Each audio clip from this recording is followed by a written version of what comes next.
Hi Suresh ഏട്ടൻ, എൻ്റെ പേര് അനു എന്നാണ്. ഞാൻ അയർലൻഡിൽ നിന്നാണ്. സുരേഷ് ഏട്ടൻ എന്നെ അറിയില്ല, നമ്മൾ സംസാരിച്ചിട്ടുമില്ല. പക്ഷേ എൻ്റെ പപ്പയോട് സുരേഷ് ഏട്ടൻ സംസാരിച്ചിട്ടുണ്ട്. പപ്പയുടെ പേര് മാത്യു എന്നാണ്. പപ്പ 5 വർഷമായിട്ട് ക്യാൻസർ രോഗിയായിരുന്നു. അപ്പോൾ ട്രീറ്റ്മെൻറ്റുകൾക്കെല്ലാം ശേഷം 2020 ഓഗസ്റ്റിലാണ് പപ്പയുടെ പാലിയേറ്റീവ് കെയറിലേക്ക് ഇനി മാറണം, വേറെ ട്രീറ്റ്മെൻ്റ് ഒന്നും ഇനി അവൈലബിൾ അല്ല എന്ന് പറഞ്ഞു. എന്തെങ്കിലും ഒരു പ്രതീക്ഷ അല്ലെങ്കിൽ എന്തെങ്കിലുമൊക്കെ ഒന്ന് പറഞ്ഞ് പപ്പയൊന്ന് സന്തോഷിപ്പിക്കണം, ആ ഒരു മൂഡിൽ നിന്നെങ്കിലും മാറണം. അപ്പം അങ്ങനെ ഇരിക്കുന്ന സമയത്ത് ഏതോ ഇതുപോലെ ഒരു വെളുപ്പിന് ഉറക്കമൊന്നും ഇല്ലാതിരുന്ന സമയത്ത് ഇങ്ങനെ പെട്ടെന്നൊരു ചിന്ത എനിക്ക് മനസ്സിൽ വന്നതാണ്. പപ്പയ്ക്ക് സിനിമ എന്ന് പറയുന്നത് ഭയങ്കര ഇഷ്ടമാണ്. സുരേഷ് ഏട്ടൻ്റെ വലിയൊരു ഫാനുമായിരുന്നു പപ്പ. സൈലൻ്റ് അല്ലെങ്കിൽ സോഫ്റ്റ് സ്പോക്കൺ ആയിട്ടുള്ള ഒരാളായിരുന്നു. എന്നിട്ട് പോലും സുരേഷ് ഏട്ടൻ്റെ കമ്മീഷണർ പോലെയുള്ള സിനിമകളൊക്കെ എന്ന് വെച്ച് കഴിഞ്ഞാൽ പപ്പ എത്ര പ്രാവശ്യം കണ്ടിട്ടുണ്ടെന്ന് പോലും അറിയില്ല, അതുപോലെ ഇഷ്ടമായിരുന്നു. ഒരു ഫാൻസ് അസോസിയേഷനിൽ ബന്ധപ്പെട്ടു, ഒരു വലിയ കാര്യങ്ങളെല്ലാം പറഞ്ഞുകൊണ്ടൊരു മെസ്സേജാണ് അയച്ചത്. അപ്പോൾ അർജുൻ എന്ന് പറയുന്ന ഫാൻ അസോസിയേഷൻ സെക്രട്ടറിയാണ് എന്നെ അപ്പോൾ തന്നെ കോണ്ടാക്ട് ചെയ്തു. സുരേഷ് ഏട്ടൻ അന്ന് ഡൽഹിയിലായിരുന്നു. വീഡിയോ കോള് ചെയ്ത് പപ്പയോട് സംസാരിച്ചു.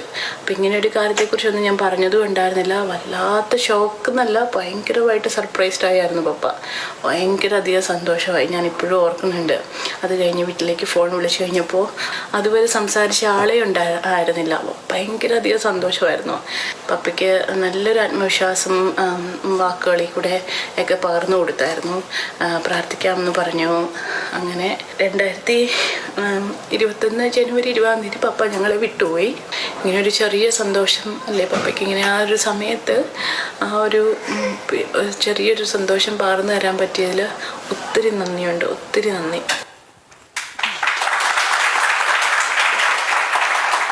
ഞാൻ ശരിക്കും എനിക്ക് ആദ്യം കണ്ടപ്പോൾ മനസ്സിലായില്ല. ശരിക്കും പറഞ്ഞാൽ ആ ഫോട്ടോയിൽ കാണുന്ന ഒരു രൂപത്തിലല്ലെന്ന് തോന്നുന്നു. ഞാൻ പാലിയേറ്റീവ് കെയറിലുണ്ടായിരുന്ന സമയത്ത് വീഡിയോ കോളിൽ കണ്ടത്.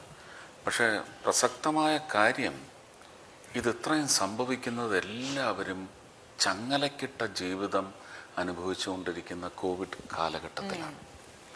2020 ഓഗസ്റ്റ് എന്ന് പറയുമ്പോൾ എനിക്ക് പോലും ചങ്ങലയാണ്.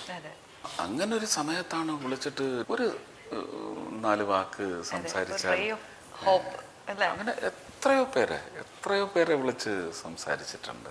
അപ്പൊ ഇതൊക്കെ ആയിട്ട് കോർഡിനേറ്റ് ചെയ്ത് നിൽക്കാൻ വേണ്ടിയിട്ട് ഈ ഫാൻസ് ഗ്രൂപ്പുകൾ എത്രത്തോളം സഹായിക്കുന്നുണ്ടെങ്കിൽ അവരുടെ ഇൻവോൾവ്മെന്റ് എത്രത്തോളം? ഫാൻസ് എപ്പോഴും ഈ സിനിമയ്ക്കൊരു ഫേവർ സ്ട്രോങ് ആണെങ്കിൽ ആ ഫേവർ എൻഹാൻസ് ചെയ്യുന്ന എലമെന്റ്സ് ആണ് ഫാൻസ്.